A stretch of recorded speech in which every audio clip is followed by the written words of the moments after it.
Darlene Morgan here with Morgan Law Group, an estate planning and probate law firm.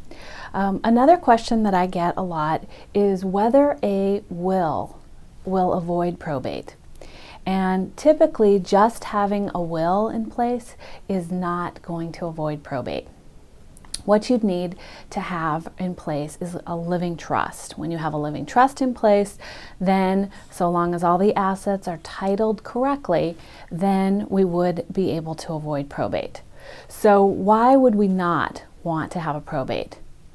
Well, here in California, there's some big negatives to probate. Typically, it is a very long process. For a very simple, straightforward probate, it typically takes at least 12 to 18 months, and it can take much longer.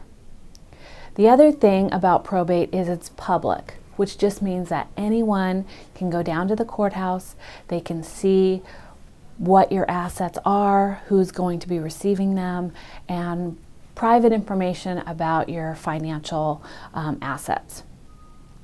The other thing that's a negative about probate is the cost.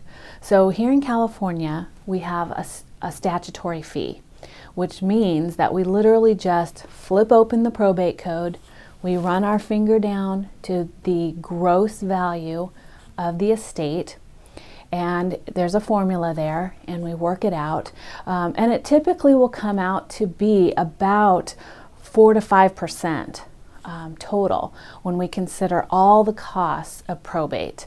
There's publication fees, there's a probate referee, executor fees, all that kind of thing. So when you add it all up, probate can be quite expensive. The other thing about probate is sometimes the result is not what you would want.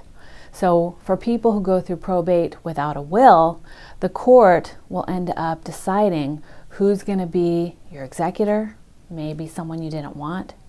The court's going to decide how your property will be distributed, which may be to people that you did not want it distributed to.